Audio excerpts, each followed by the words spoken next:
Life in a world that keeps changing. Think that it's progress you're making.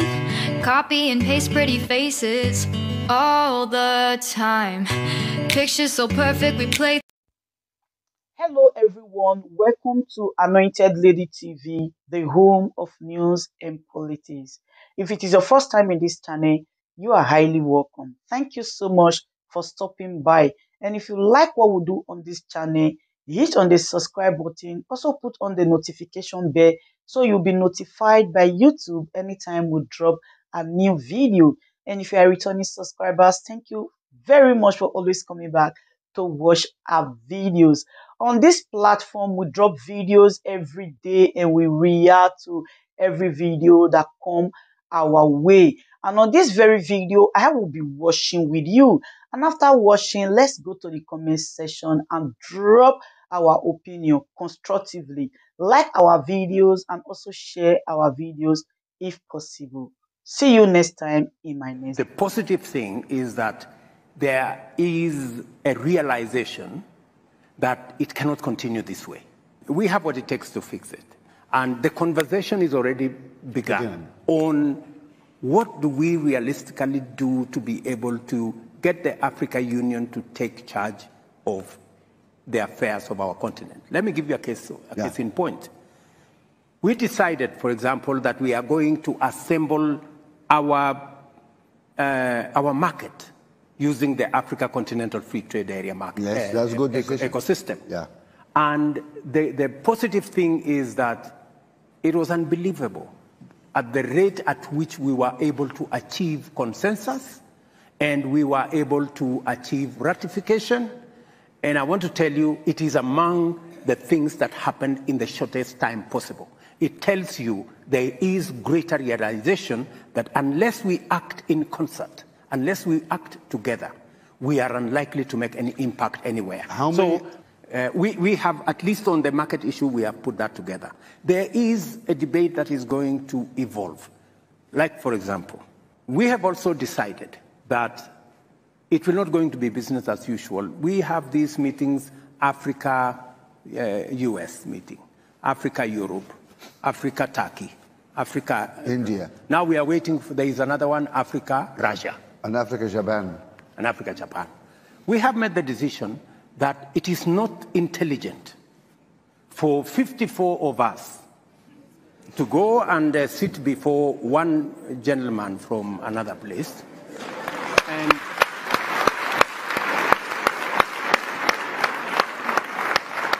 I mean, and sometimes we are mistreated.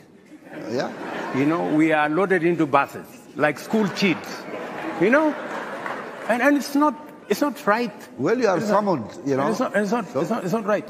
So the decision that we have made as AU is that going forward, if there is going to be a discussion between Africa and any other country, we are going to be represented by the chair, the outgoing chair, the bureau. Chair of the commission or the chair and the chair of the REX, and we have 5 REX. That should be sufficient for, I mean, a meeting of maybe 6, 7. Yeah. That should be able to represent Africa, and that is the position I am taking as the president of Kenya. For any other meeting that we are going to have with all these requests, that we have a meeting between Africa and one other country. We respect the sovereignty of others. I think to ask for reciprocation is not to ask for too much. No. And for us to agree that let us have this kind of setup. The only, because I had a conversation with President Kagame and he actually led that particular position. I have had a conversation with Prime Minister Abiy. He believes very strongly that that should be the position of our continent. Because, as you have said, if we don't respect ourselves, nobody is going to respect us. And we should be able to take that kind of decision. Yeah. And part of that respecting ourselves is when we say African problems, African solutions. We must be serious about the solutions. It cannot be rhetoric. It cannot be talk. It must be accompanied by what realistically and practically we are doing. And what is our capacity? Yeah. No, this is wonderful. But just one question. Why are you having this discussion in closed rooms? Why don't you bring civil society, all those people in this discussion? Because we can also put pressure on our leaders or whatever to behave in a better way. African people need to tell their presidents, we care about Africa. That should be a priority. Unless we act really together, it doesn't work. And in the reform agenda of the African Union, if you and your colleagues are proceeding that way, there need to be really a serious discussion about the structures and how Africa is. One problem is African countries refuse to cede any sovereignty to the African Union. So African Union cannot sign a trade agreement in behalf of Africa. Then the African Union go and meet the European Union. This is not balanced. It is not. Because those guys had 27 countries, gave them sovereignty. Yes. But our guys here don't want to give any sovereignty, cede any sovereignty to the Union, as if, you know, this is something very fantastic they have to keep. When countries like Germany, like big countries, agreed to cede sovereignty to the collective body because they are smart, they think when they are together, they negotiate better deals. Are you saying? The only stupid guys, unfortunately, are the British, who left that collection. But look, I'm free to say that because I'm also a British citizen, and so I have my views about what happened in Britain. I know we have British. Jane is there, the High Commissioner, and the Archbishop. And I have the minister here also. But do you agree with me it was a mistake to leave the European Union? You agree? You're going to lose your job, I think. Anyway, BBC is not here, don't worry. Nobody watch Kenya TV, so don't worry. Anyway, so no, it's not a joke. I mean, it is truth. I mean, it is a mistake. Together, we're stronger. We do things better. And that's what we need the African people to press their governments. We need to be stronger. We need to have our union. We need to cede some of our sovereignty for the African Union. I'm not losing sovereignty because our collective sovereignty is huge. Is huge. Then we are somebody which can be respected around the world. We go out there in Europe, oh, we Africans, we African. I want to ask you, what do you mean you are Africans? You are South African, you're Nigerian, what do you mean you are Africans?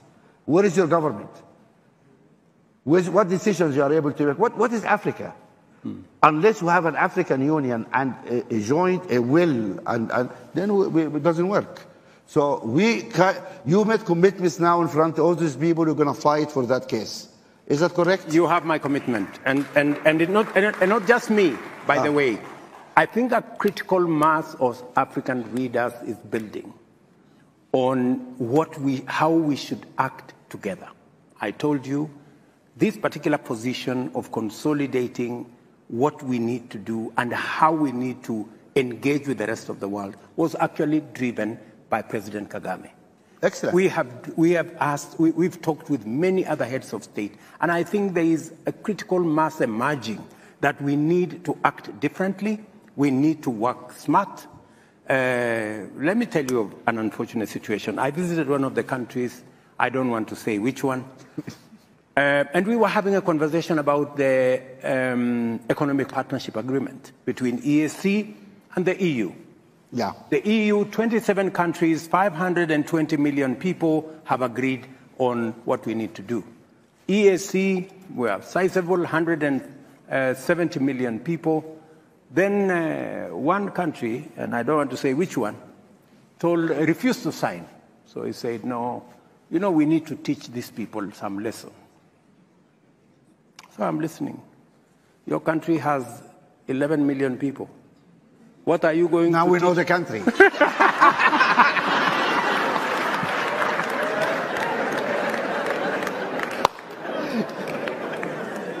Anyway. So what are you going to teach 520 million people who are supposed to serve as your market? Really? You know? So sometimes we undermine our own case because of not acting properly. So I want to promise you that it is our challenge. The realization alone that we have a problem is halfway the solution from where I sit. So we know that we have to change stuff. We know that we have to act in a manner that makes sure that we secure our interests, because the whole discussion, the whole discourse is about interests. What is our interest? How do we protect our interests? Because everybody protects theirs. Yeah. So this is awakening, and I think the engagement of Africa with the rest of the globe is going to change. That is why, for example, we are having the Climate Action Summit, because we want to go to the UN. We want to come to the UN General Assembly. We want to go to COP28 with an African consolidated position, speaking with one voice, the whole lot of us, so that people can know we know what we want, and we will not back down. This is wonderful. If any value to this discussion is, I think we reached some interesting commitment from the president here. No, it's useful, the commitment made by the president. My only suggestion is that mobilize the people, have trust in the people, because the pressure from the people can help produce. Get the civil society into your summit. Get them to press their governments to really to move behind you in this agenda, because that has to happen. And until you get the people behind you, everybody will drag their feet. And that's the history of Africa. I agree with you 100% that we need to mobilize the people to be with us, to share the vision with us, to agree with us on the paradigm shift in what we need to do. I agree with you, the civil society have a big role to play, because they can do sometimes what governments cannot do. And even in Kenya, we have a robust civil society. They have made a huge contribution to who we are today. Sometimes as governments we agree with them, sometimes we don't agree with them, but that is the nature of life. All I ask of our good friends in the civil society space, including you, Mo, is always to look out for the interests of the people of our continent, and not sometimes to play to the gallery of the people who pay your check.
Ladies and gentlemen, good day, my brothers and sisters, my mommies and my daddies over there.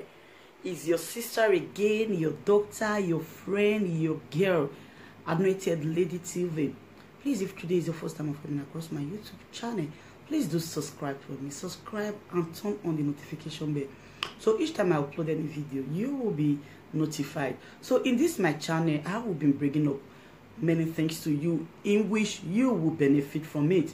I do talk show, I do news, anything you want to talk about, I am into it.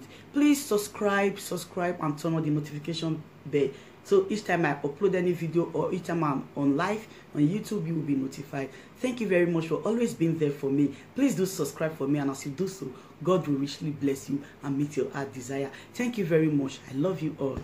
Ladies and gentlemen, good day, my brothers and sisters, my mommies and my daddies over there. Is your sister again, your doctor, your friend, your girl, Anointed Lady TV. Please, if today is the first time of coming across my YouTube channel, please do subscribe for me. Subscribe and turn on the notification bell. So each time I upload any video, you will be notified. So in this my channel, I will be bringing up many things to you in which you will benefit from it. I do talk show, I do news, anything you want to talk about, I am into it. Please subscribe and turn on the notification bell. So each time I upload any video or each time I'm on live on YouTube, you will be notified. Thank you very much for always being there for me. Please do subscribe for me, and as you do so, God will richly bless you and meet your heart desire. Thank you very much. I love you all.